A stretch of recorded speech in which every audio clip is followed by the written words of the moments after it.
Nonprofit leaders, it's time to make donor thank you calls. It's time to show gratitude. The virus crisis is not going away tomorrow. So with all the chaos and instability, let's pause and think about what needs to happen. Let's be thoughtful by showing gratitude to our current donors. Clearly, you want to make sure your top donors feel valued and appreciated before seeking any additional funding. As of this recording, the stock market plunged for a fourth time in 2 weeks. The coronavirus has been reported in all 50 states and DC. Our inboxes are flooded with urgent messages. And on a personal note, a friend has postponed her wedding. News is coming in faster than can be digested. As soon as I finish material to share with you, it needs to be updated. These are uncertain times. No doubt they are unstable times for nonprofits and how you serve your mission. Hi there, I'm Nancy Reeves, your fundraising coach. With all the uncertainty and instability for nonprofits and how you serve your mission, there is one thing for sure, and that is for you to get on the phone right now with your top donors. I urge you to start making donor thank you calls. I call them I care about you and want to make sure you are doing okay calls. It's important to find out how your donors are faring in this crisis. You want to show you care. We are in crisis mode and want to hear from our friends. Your donors are your friends. They have provided meaningful support to your organization and been there for you. Now let's turn the tables. To make it easy for you, here are 5 steps to a I Care About You call. Number 1, your introduction.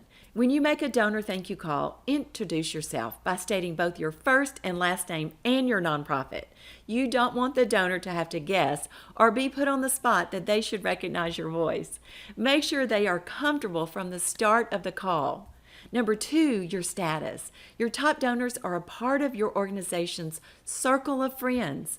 Check in with your donors like you would a friend, an aunt, a grandparent, or a neighbor, for example. First, find out how your donor is doing with the virus scare and staying home. Allow them to talk as much as they need. They may be lonely, fearful of getting the virus, concerned about their investments, or a number of other things. Be a good listener. For your more senior donors, ask if they have ample groceries and necessary medicines, for example. You're not offering to run errands for them. It's a way to let them know you're concerned about their well-being, because you are. Allow the conversation to unfold. Your most loyal donors will ask how the organization is holding up. They know the mission, so they will likely ask specific questions. That's good. You want that. When they ask about the organization's status, be open and provide an update. They want to know and be in the know. They may ask, is there a skeleton crew making sure critical services continue? Are you seeking additional volunteer support? What are your plans moving forward? Every nonprofit is different and is being disrupted by the virus threat in a range of ways. Don't be shy in sharing your organization's status. In fact, be ready to share your organization's critical needs. If the virus disruption is hurting your services, beneficiaries, ability to serve, for example, let the donor know. The donor will likely ask how they can help. Again, be ready. Even though this is not a solicitation call, be ready with an answer. Know exactly how a donor can help and what a gift can do to address your current needs. While this is I care about you and want to make sure you're doing okay call, know your priorities and freely share your needs. Number 3, your gratitude. Once you provide a quick update on the status of your organization, roll right into letting them know how much you appreciate their support. Share how grateful you are for their ongoing support and how their support is allowing you to still serve the audience or the community. Be sincere and grateful. Number 4, their gift at work. Absolutely let them know that it is because of them that your organization has accomplished what it has. If possible, share a recent story that will resonate with them. You know your donors. Share successes meaningful to your donor. Be personal in how you say thank you. Again, if they ask how they can help in this crisis, let them know. Number 5, last, your closure. Now wrap up the call gently. Always be slow to end the call. You don't want them to feel they are a name on a list and you are ready to check them off. Thank them again for their support and for taking the time to chat.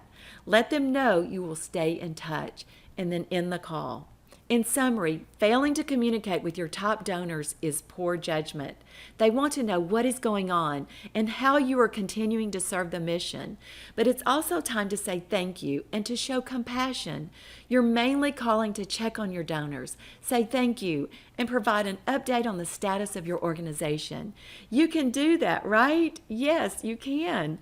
Of course, be ready with priorities if they offer to provide additional support at this time. Donors are your friends. Don't abandon them when they feel uncertain, scared, and fearful. Give them emotional support. For a few hours each day for the next 2 weeks or longer, focus exclusively on your top donors.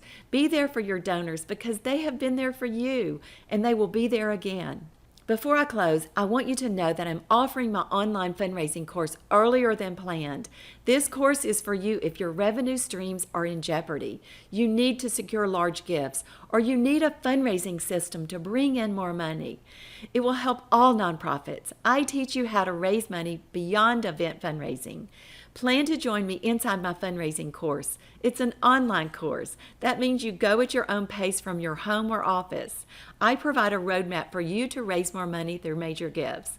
To be notified of the course offering and also grab your free fundraising plan, click here or go to fundraisingmaximized.com. Look for that bright green button. Share this message to those in your fundraising community. Everyone needs to have a fundraising system in place. I look forward to seeing you next time. Bye for now.